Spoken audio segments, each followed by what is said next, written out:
I just have to say, it's not totally my fault. And I also have to say, as I'm walking in the room, Jack goes, don't worry about it. I covered for you. We're all good. And he did. And then I sit down and look at the screen. I said, thanks a lot. Because that covering for me by throwing me under the bus here. I threw you right under the bus. My gosh. Thank you. Under the school bus. Totally. That was hilarious. So thank you. Thank you, Kyria. It's so funny. Awesome. So, hi. Kyria and her husband had a little moment on a call earlier where she said, yeah, he's a control freak. And he said, yep, I'm a control freak. That's good. We're all learning a little more about each other, aren't we here? That's really good. That's great. So thank you, Jack and Jill here. And I want to say hi to Leticia. I talked to her a little while ago and I said, get on the call. She's like, I will. I said, good. So, she's here and going to be a full-fledged member of this community very, very soon. If you haven't taken the poll that I put up, she's already in our community, but you know what I mean. Sorry. Please just take a second and just vote on that. Cool. It's whether or not you would pay to use our people to close your deals. Right. You know, basically a zero, very low margin scenario for us. Can I tell you why we came up with this? Why you decided to do absolutely. this? Okay. So I jumped on one of the consulting calls today that Jack had with Andrew was his name, last name X. Yeah. So anyway, and he's getting ready. He just sent out about a bunch of offers and he's like, it was good because, oops. Sorry, can you guys all hear us real quick? Because I've got one person that said they can't hear us, so I want to make sure. Okay, good. Thank you, Rick. So anyway, he's waiting for a bunch of offers, and I said, be patient, it's coming. It hadn't been enough time, and it was already thinking you did it all wrong. I'm like, no, you did just fine. So, but the point was, I was telling him, okay, now are you ready for the next step? Okay, so which is, okay, great. Now someone, calls you back and says, heck yeah, I want to sell. What do we do? You want to be ready for this. So this is when Jack's eyes started to roll back into the back of his head as I'm talking to him about all the little nuances and how you want the conversation to go and, what you need to be ready for. You got to get the deed, cashier's check, okay, and do the notary, and then you got to send this here, and then don't forget the envelope. And, I'm going through this pretty lengthy process. And Jack's like, wait a minute. I kind of forgot how much is involved in that. I wonder if everyone would just to hang up the phone and say, my people will close the deal with you. Yeah, you just do it all online. We're going to model this. The site's being developed right now overseas, and it's going to look exactly like escrow.com.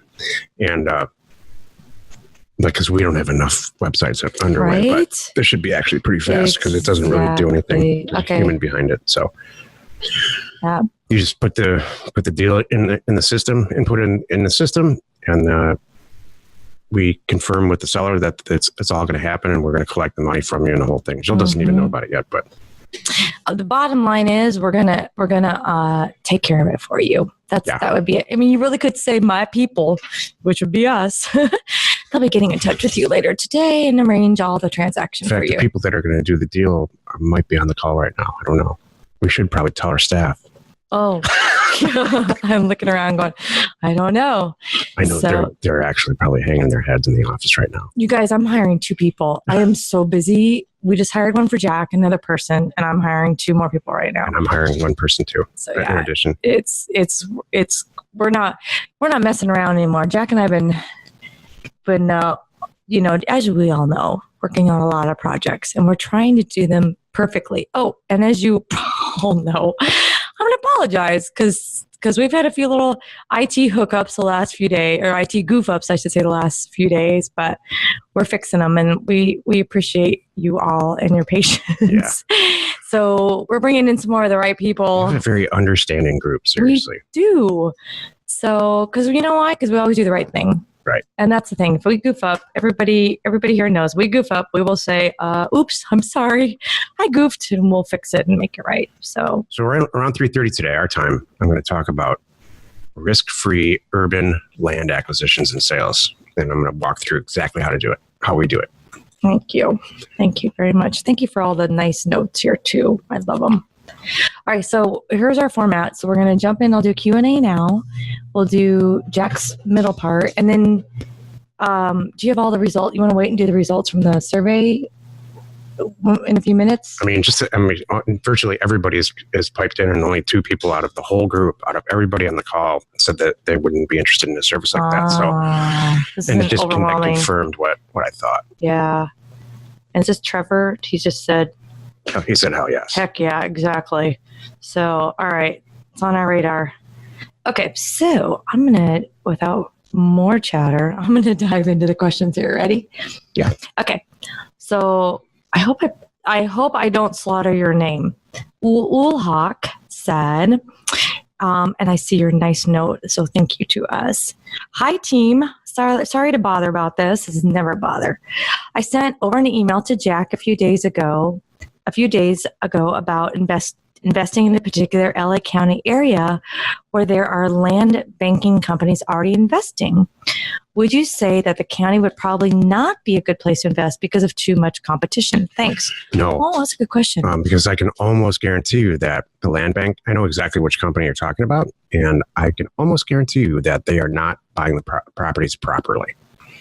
So no. In fact, if anything, I think they probably warmed up some of the sellers for you because I know how they operate. They don't send out offers with a dollar amount.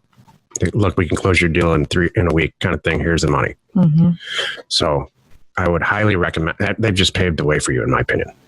I agree. I totally agree.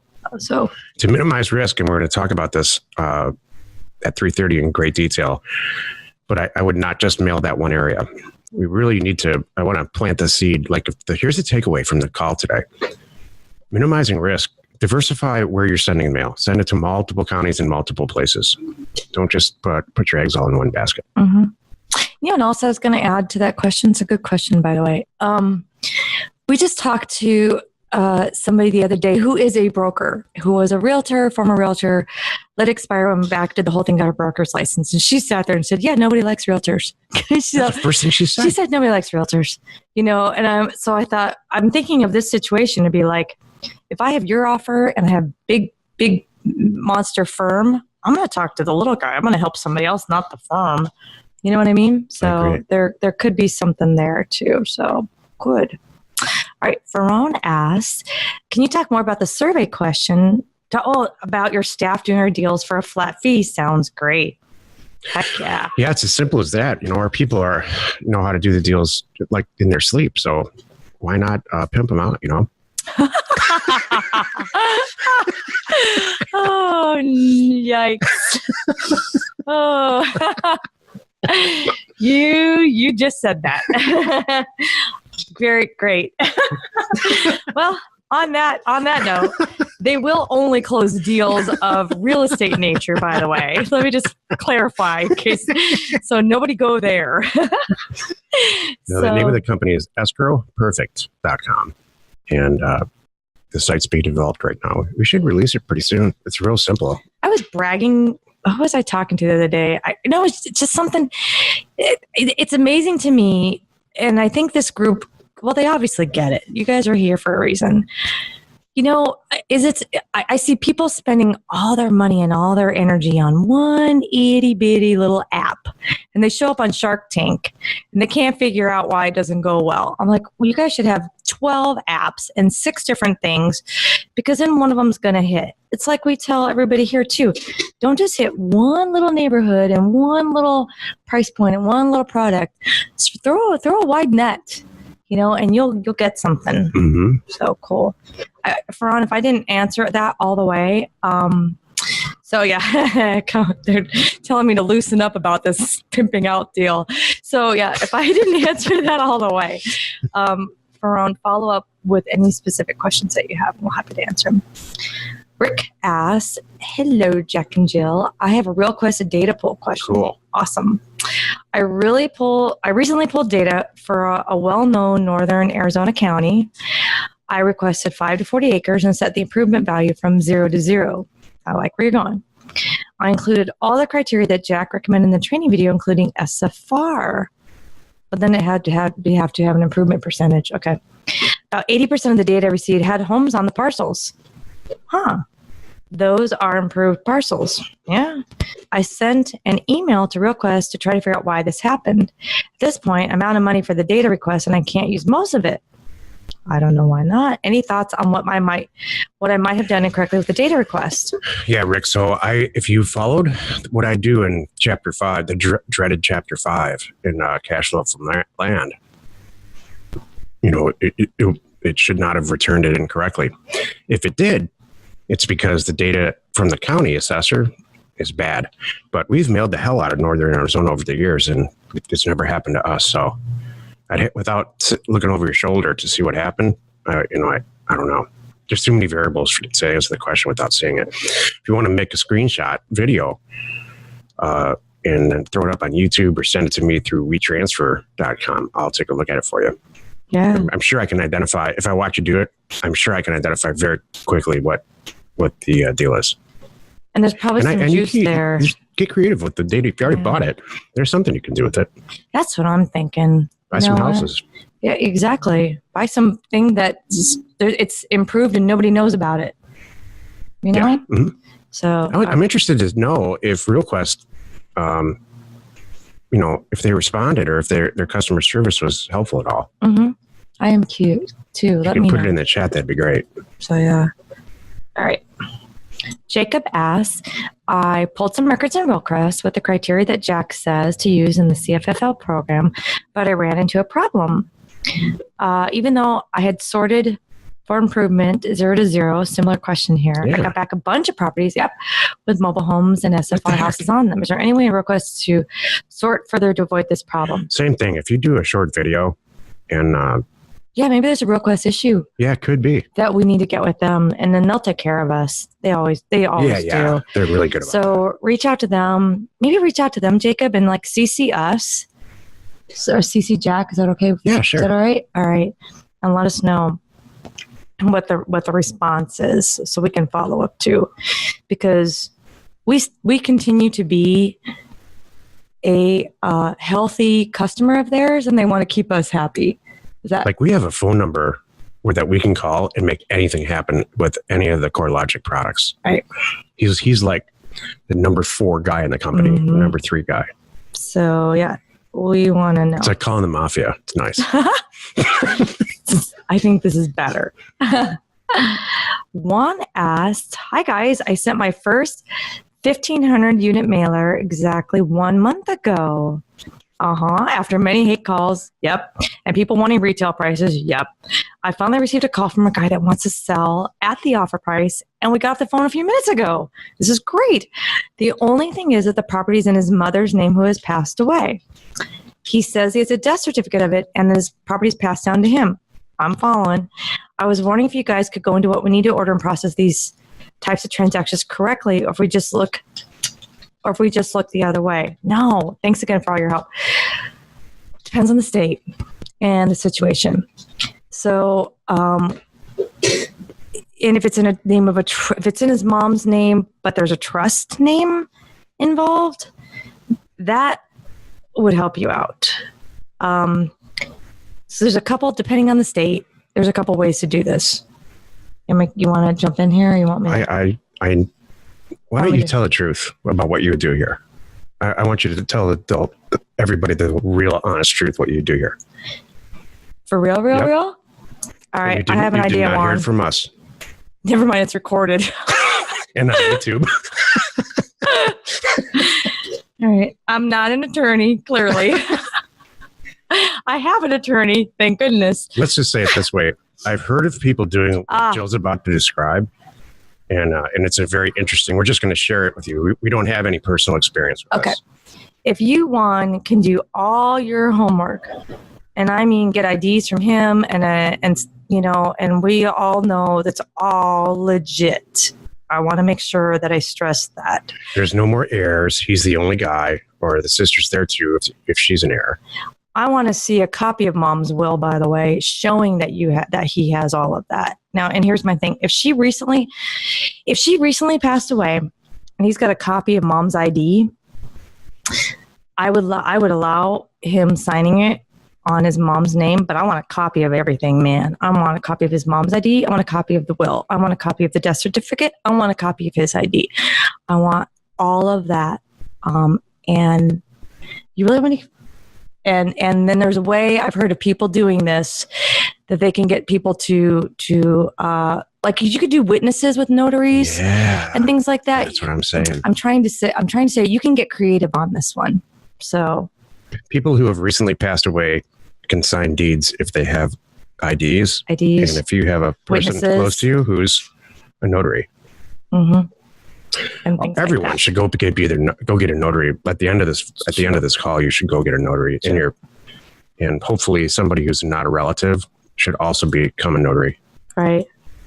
And I'm only bringing this up because I mean this is part of, there's times that you're doing the right thing, but man, there's just like little hiccups that get in your way. So, and if you want, you can reach out to me privately through my email after this if you want to. If you want me to give you some more creative ideas, I will.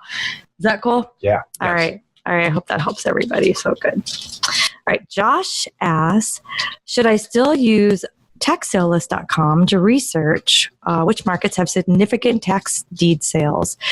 It looks different than when in the videos were filmed. Oh, yeah. We don't use that.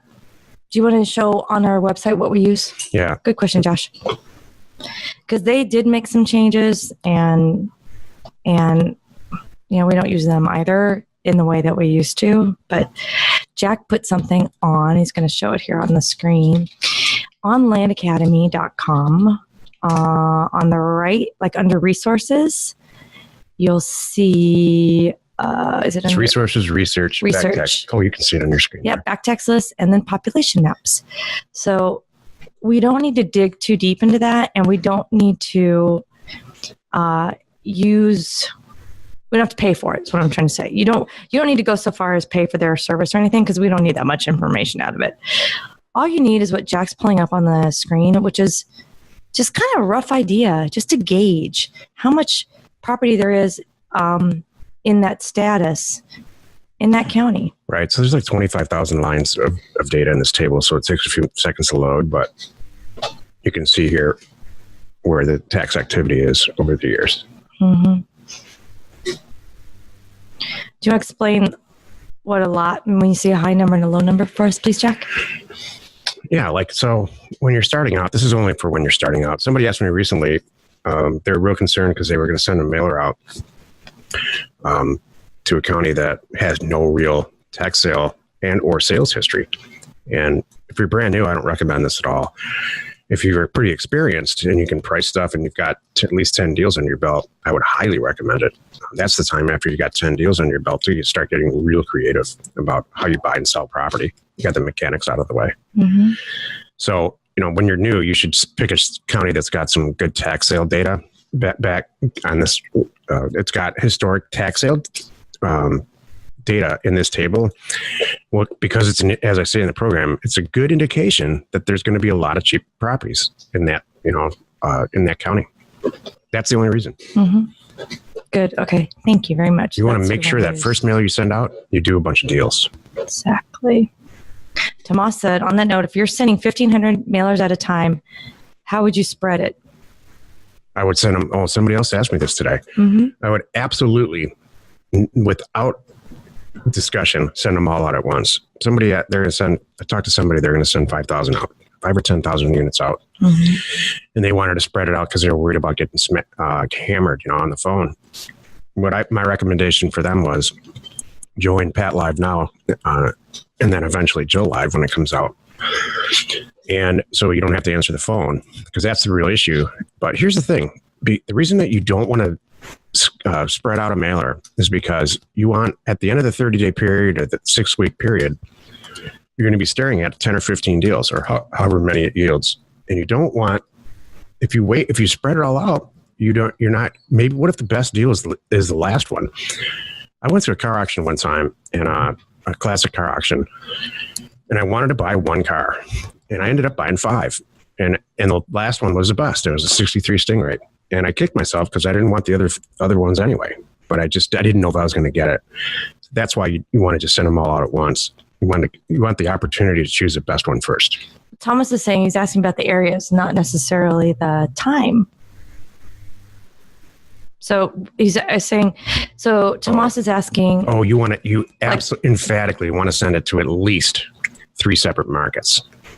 Whether if you're doing a local mailer, then 3 separate neighborhoods. Like 500, 500, 500? Yeah. Thank you. Absolutely. You want it in separate states is even better. Mm-hmm. For 2 reasons. Number 1, you're diversifying your risk. And number 2, you don't want to end up with Jill and I've done this.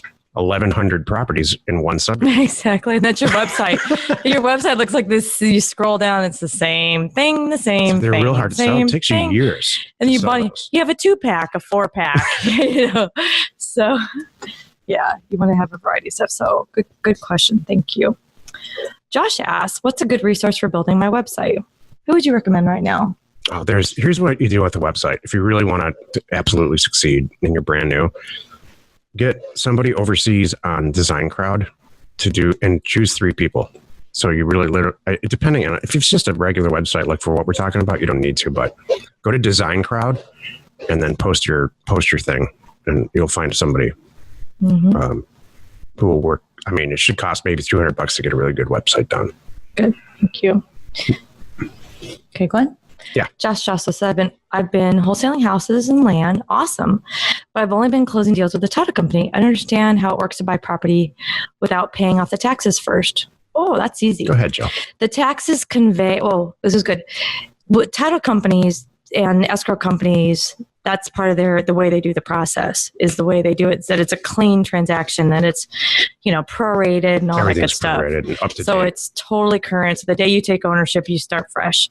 Well, technically, property taxes do not have to be paid at the time of the transaction. They, however, carry with the property. So if I buy a property from Jack tomorrow, it's got $200 in back taxes. Guess what? Now those are my $200 in back taxes. Yeah, they don't come back to Jack and say, by the way, you still owe us. The taxes are associated with the property itself. Right. Not the owner. Not the owner. So that's how you can buy it. So, and here's the thing I've done, Josh. So there's 2 ways you can do this. You can either, buy the property, right, and then pay the back taxes off when you want. I mean, you can do it right then if you want. You're definitely going to negotiate that as part of the purchase price. I'm going to say, hey, look, I was going to give you $1,000. Now I'm giving you $800 because there's, hey, that tax bill for $200, you can throw it away. I'll take care of it. And they usually go, oh, yay, thank you. Why would I write a check and then I get a check? So they like that. And then now I've acquired this property and it's got $200 in back taxes. I can do it right then. I can do it in a month. I can do it in a week. I can do whatever. I can even put it on the property as I'm posting to sell it. Hey, P.S., I'm pricing it this way and I want to let you know it's a little cheaper, even more than you would think, because it comes with $200 in back taxes. And the beauty of it is for the person buying it, they can pay those off in a few months. And that has actually helped me. I've had sellers that they could scrape together enough, but they couldn't. That extra $200 to delay paying those off in 6 months was actually beneficial to them. They liked it. But the main thing is you have to put that in the posting and you want to disclose that, make sure that they know that, and that's cool. So yeah. Do you want to add anything? Yeah, I mean, the vast majority of people in real estate only ever used a title company. They have no idea that you can just generate a deed on your computer from Microsoft Word, get people to sign it and stuff, and then go have it recorded to the county. I mean, that's what escrow companies are. Escrow companies are grossly overpaid for what they do, in my opinion. Mm-hmm. We just had lunch with some people who have a friend who owns an escrow company, and he's buying his 3rd yacht. Yeah. That's how much profit there is in this. Exactly. And yes, that's why we are going to start an escrow company. Just kidding. Just kidding. Okay. Brandon asks, any advice on selling? No, if and when we do, it's because we're sick of paying all that stupid money and we're going to all make it. It's going to be cheaper for all of us, right. Is the bottom line. All right. Brandon asks, any advice on selling higher end properties that sell for $25,000 to $50,000? Oh, yeah. Instead of the usual desert land that's under $5,000. How would you find counties to work in like that? Are these properties harder to sell? Okay. Is quality better than quantity? is quantity better than quality in this business? This parlays perfectly into my 3:30 talk.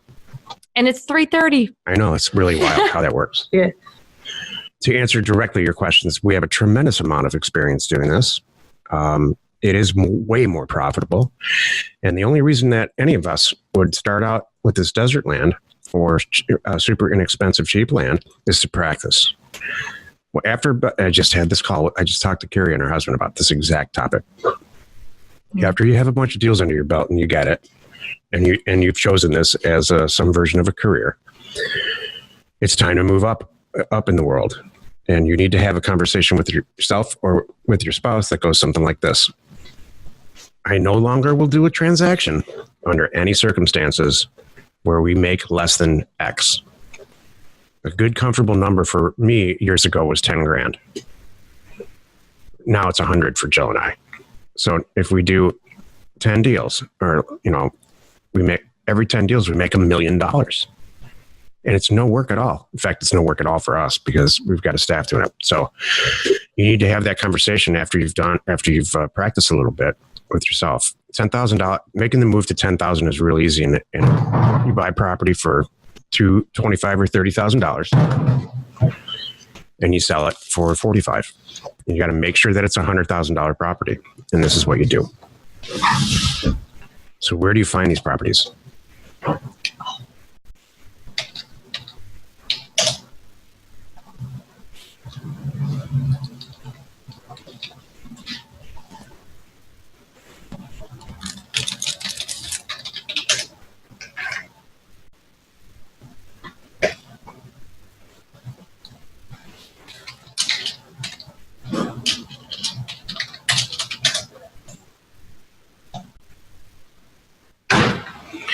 You go on Redfin. Feel free to talk into the mic, Joe, when there's dead air like that.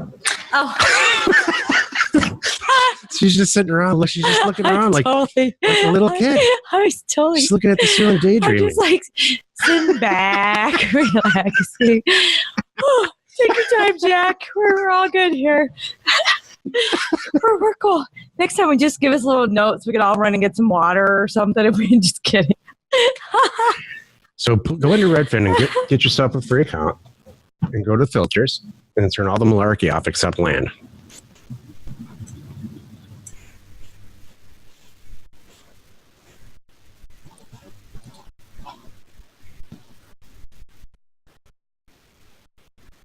And then look at completed sales first. We're just going to use Austin for just as an example. I'm not advocating Austin or not saying it's good, but we'll smoke out the area here.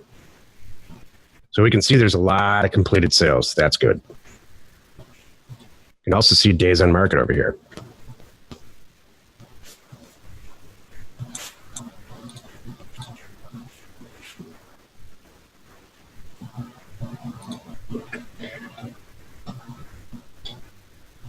$22 days on market. 28 days. These are all real good numbers. Mm-hmm. You want to look for clusters. Yeah, to answer your question, like we're looking at some right now. Cluster.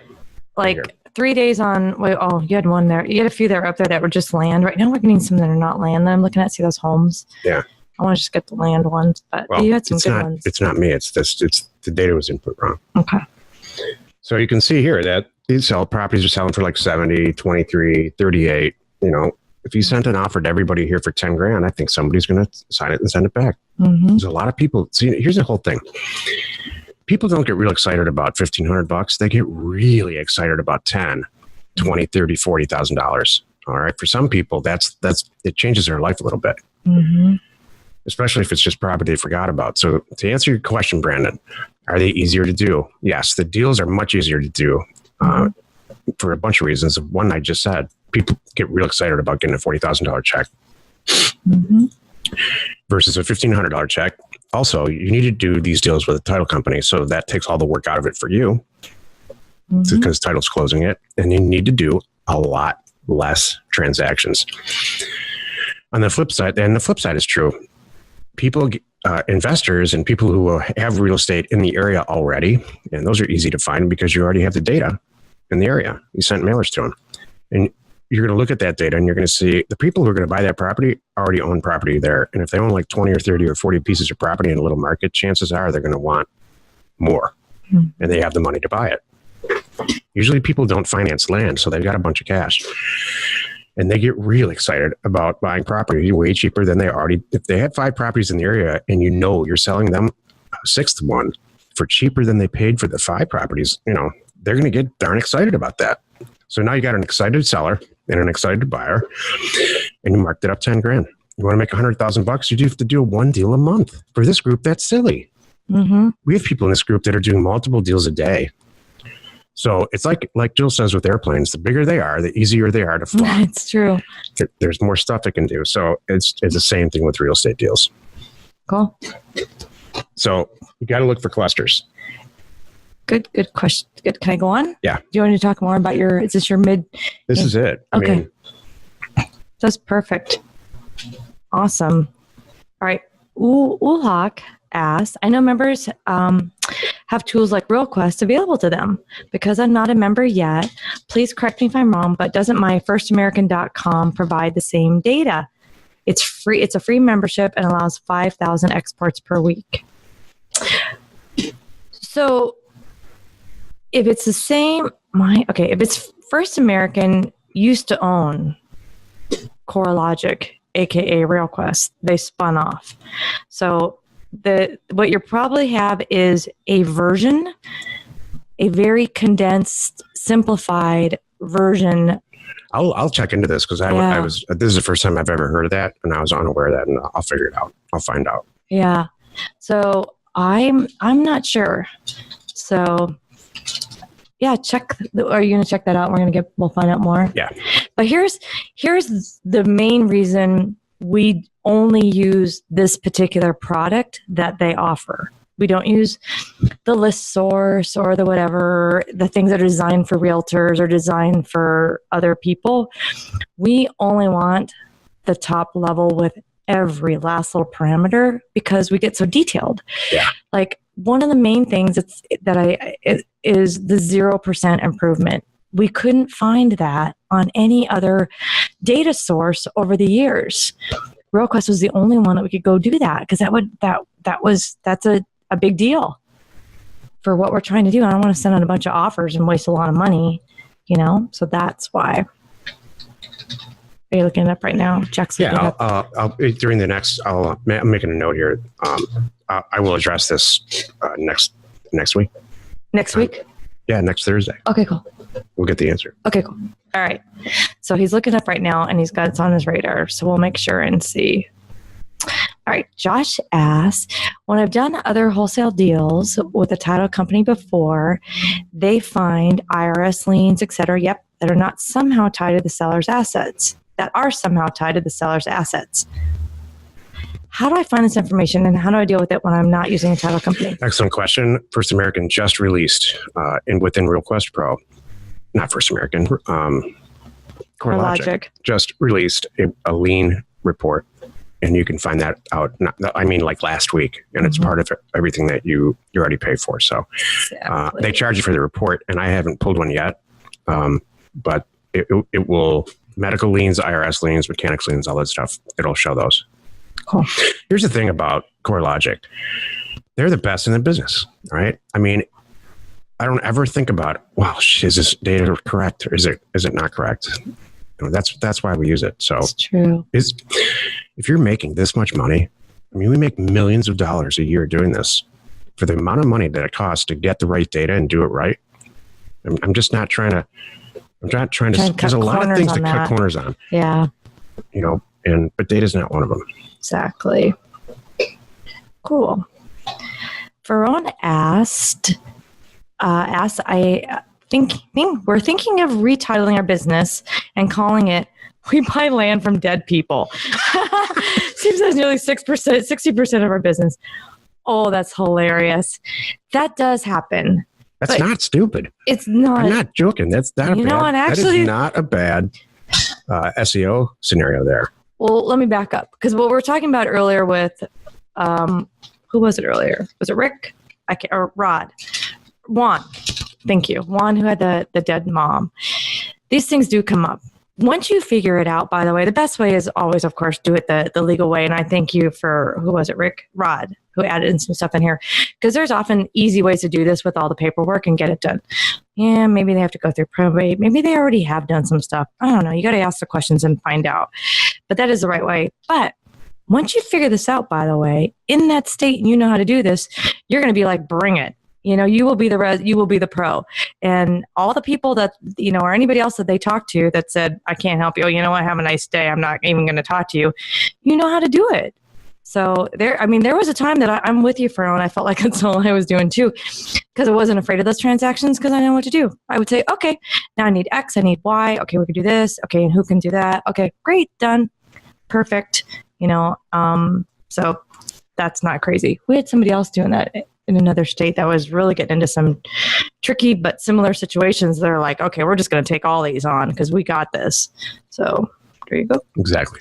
Well said. Okay.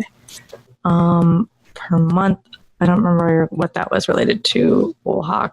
Jacob asks, I hope we got that answered. Do you guys really get really targeted when you mail rural counties, pricing by APN scheme, subdivisions, index max, etc.? This is a good question. Mm-hmm. Or do you only take the time to do that in the more urban parts of the country? Is there enough price variance to make it worth the extra time? No, we don't. I just addressed this with somebody today on a call. We do not get APN specific or any type of pricing scheme with rural vacant land.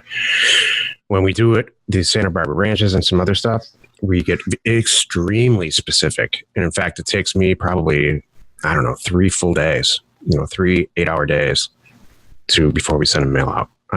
Because it works. Mm-hmm. So the urban, like what I was just describing here at 3:30, you want to do a lot of research. If you're only going to, again, another pro on the pro side of the sheet versus a con. If you're only doing 1 or 2 deals a month, but you're making 10 or 100 grand on them, or 20 or 30 or whatever you end up deciding, it's worth it. I'm sorry, Tomas. I got the next few questions here from Tomas. Deadmansland.com. It sounds like a Pirates of the Caribbean thing. That's awesome. Have like that's really funny. Whoever the character is with the whatever, that could be your thing. That's hilarious. Any feedback on doing deals in northern Idaho from Tomas, Jack? I have no experience in northern Idaho at all. Either. None.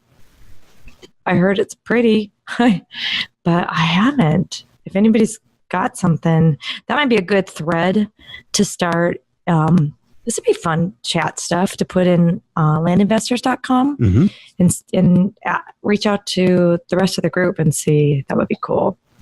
The preppers are going crazy up there. Interesting.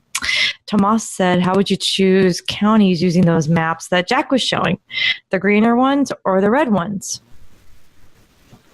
I wouldn't, for these mailers, I would actually, it's not a county. It's just, thank you for clarifying that. I guess I clearly was not specific about it. It's not a county situation. What you're looking for are completed sales or existing sale prices that are where you can find a bunch of spread. Mm-hmm. Or if your requirement's 10,000, then, price it that way. Mm-hmm. So you're just looking for clusters of similarly priced real estate is what you're looking for. Now, to make $100,000 on a deal, you got to spend $1 million. To make 10 grand, you don't have to spend that much. You can spend 20 or 30,000 and mark it up. So, mm-hmm. Got it. Yeah. Does that answer the other? Who's asking about $10,000 lower than wholesale? Yeah. And how do you get wholesale? Does that answer that? Well, how you get a wholesale price? Yeah. It's just common sense. So if there's a cluster property that's selling for $35,000, I think there's a lot of people that would be interested in buying it for less than 20. Mm-hmm. So you're buying now you're going to need to buy it at around 10. Which is pretty much our business model. If you've ever opened a piece of mail and said somebody wants to give you $10,000 for the car that you're not using or the property that you've never seen that you inherited, it's a pretty good day for you. Mm-hmm. And it's not that exciting when you get a $1,500 piece of mail. Mm-hmm. So 50% of asking. Yeah, that's probably a good number. But I don't apply percentages.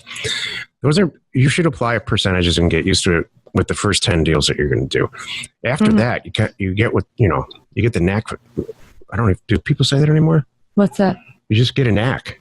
Yeah. You know what a knack is? I know what a knack is. There's a band called Get the Knack when we were kids. Remember that? It was called The Knack. I thought it was called Get the Knack. No, it was just The Knack. Oh no. God. Now I gotta Oh no. Wow. I was maybe 4. I don't even know. So that's hilarious. Thank you. All right. So this is good. Tomas is saying, so you got ask a land agent how to price it. Won't they be the name of the record was Get the Knack. Okay. The band was The Knack. Thank you. I should know better than to. Thank you to come against me. When it comes to music trivia, game on. So all right. Won't they be like, hey, pay retail so I get a higher commission? I guess they could do that. I mean, it's tough. You can get a commission. No, if you ask a land agent how to price something, they're going to always bump up. No, the conversation you want to have with the agent is this. It doesn't necessarily have to be, and you shouldn't just have it with one. You should say, hey, all these properties in this subdivision that you have for sale over here, if what price would they have to be where you would sell them, immediately sell them?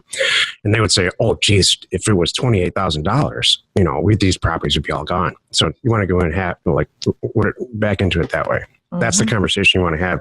You want to do that in rural markets too. Thank you. And house markets for sure. The more agents that you talk to, the better. I mean, you can hang up the phone and laugh at them later, but take them seriously while you're on the phone. Troy said, Jack, after you identify a target area in Redfin, how do you find the land cash buyer's contact information? Well, you already have it because they are in your RealQuest data or your Title 24 data. But the buyers, not the sellers. Yeah, the buyers. If somebody invariably owns 8 properties in these markets, that's the guy who's going to buy it from you. Exactly. And then also Craigslist the heck out of it. Exactly. We sell tons of properties, this type of property on Craigslist. Oh, this is a good one. Thank you. Hey, Callie just put in something.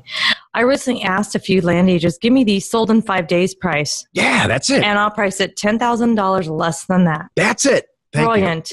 That's exactly how you do this. Well said. Thank you for everybody understands that when you say it that way. Clarifying my long-winded silliness. You're good. I think I accidentally may have closed one extra question. Hang on a second here. Nope, we're good. Okay, so Chuck asked, would your new escrow company do double closings where the buyer's cash is used to fund my purchase of the property? Hell yes. It would be difficult for me to fund higher priced properties, not a member yet, but really liking everything I'm hearing here. Thank you. Yeah, the other thing that it'll do too is it'll keep the seller warm. So yeah, if you give us instructions like that, like our people do this stuff all the time anyway, they're used to it. So if you say, yeah, the seller wants to sell, but I don't have a buyer or I can't pay yet, we'll keep them company for a while. Mm-hmm. We know all the tricks. Thank you. Josh asks, I'm struggling in selecting initial markets. What is the price sweet spot for ease of exit? That depends, on whether you're going to buy $100 an acre property to practice on, or if you're going to buy, Santa Barbara property to flip.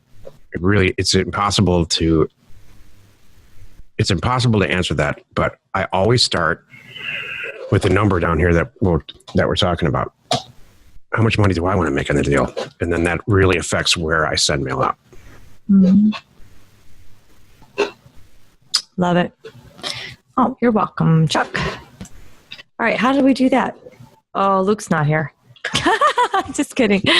Luke's on vacation. I don't know where. That's why we're laughing and having fun, because Luke's not on the call. Oh, that's right. He's going to he's in Scandinavia or Sweden or something. Yeah, because his wife's from there. So yeah, I'm like, so Luke, so what? Get up and call us.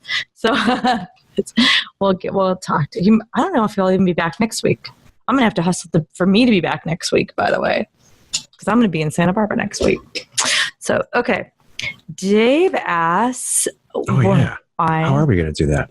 I might be calling in from the car like everybody else, and you'll see Samsung 123, and that'll be me. Just kidding, or something. I will figure it out. So it's cool. Hey, Dave. Dave asks, when researching chain of title yourself, does the extent you research change when doing $500 properties versus the $4,500 properties? Somewhat. Let's say you're looking at the chain of title and find the property was held in a trust by First American Title 15 years ago. Is it safe to assume it is good to go since the title company held it? Or do you usually take the time and expense to have the county hold please on I have something to say about that. To have the county pull the other records as well. Hold please, because I have something to say. Apologize for asking small picture questions. No, these are great. I want to understand how to be efficient for researching title on large volume or lower dollar parcels, but yet still practicing the full process to build confidence when sending larger acreage mailers in the next few weeks. Very good question. Dave, you have us at your fingertips. That's one of the reasons we have Title Pro 24/7. Go back. You should be able to go back 30 years. If you're staring at 15, go back a few more documents. I did a video on this, and it should be on YouTube. It is. Thank you. Where I showed, and you can even, and if there's like, say it's a house, you can see mortgage documents in there. There's all kinds of stuff in there. And by the way, I'm doing some more research right now with RealQuest, CoreLogic, and their documents. They are really they were not the document pros so much. Honestly, they would have the vesting deed. I know this from these are years ago, but that wasn't their main thing. They would have like the vesting deed, and that was all I could get. And I had to go dig for other things, through the county. So we were using Title Pros, but now CoreLogic is going at it. And they're adding, it's something like 45,000 documents a month or something. Yeah. And I have all the stats written down, and it's not here. And I'm going to share all that on another site that we're putting together. So TitleMind, when we release it, is we have an agreement with a company called REDFIN, which is owned, First American just bought them. Mm-hmm. And they don't do title policies, but they release all the information to like a company like First American, who then uses that information to just make a decision about whether or not they're going to insure the property, to chain of title of the property. Mm-hmm. So, and it costs like stupid low, like $25 to $75 for a title plant like that. Mm-hmm. That's what TitleMind, the company that Jill and I is underway, that's what it'll do, and it'll allow Land Academy members to have access to that. So you literally put a state county APN in, and a couple of days later it pulls out the whole title plant, and you pay like whatever, $100 for it, and then you can sleep at night. You know that it's okay. Mm-hmm. Yeah, but right now, you don't need title insurance. Right now, Dave, you probably have all this information right there. You just need to spend some time in our products and dig for it. That's exactly right. If Jill and I are not good at one thing, it's really explaining these products. So I would encourage you to, the products that we have, like Title Pro, go on the internet, like on YouTube and stuff. And there's lots of people that explain a lot of things about how to use the products that we have. Including me. Right. You know what? And here's a good thing. I'm going to ask this group. The lifesaver buoy that we have on all of our sites there, use those. There's a lot of information.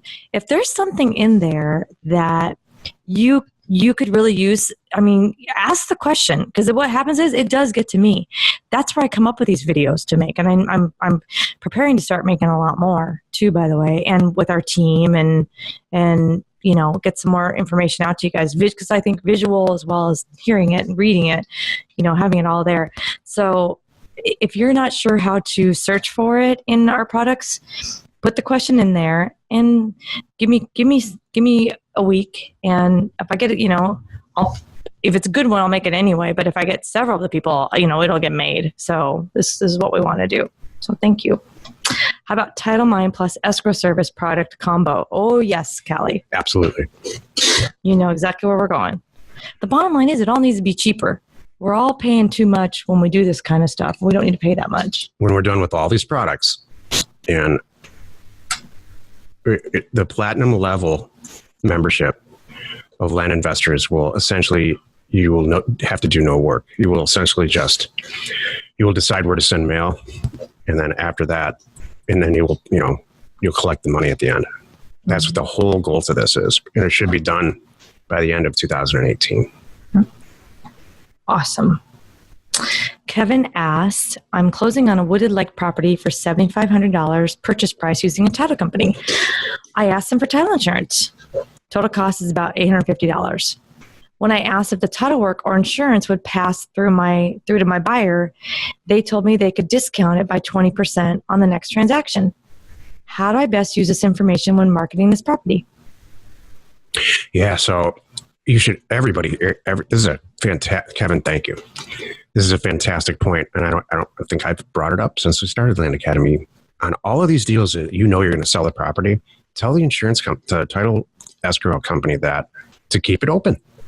So they're going to issue an escrow number, and you're telling the title company, I'm going to resell the property. So because they don't have to go back and do any of the work now. Mm-hmm. It's way easier and cheaper for them to do it. I would argue that they should give you a 50% discount. Mm-hmm. So everybody who buys any property in escrow, tell them that you're going to immediately resell it and to just keep the escrow open. Mm-hmm. Or they'll issue a new escrow number, but they'll keep the file open, let's say. Mm-hmm. That's a great point. Hey, don't forget too, Kevin, they have investor rates on this stuff too. $850 is not bad. Yeah.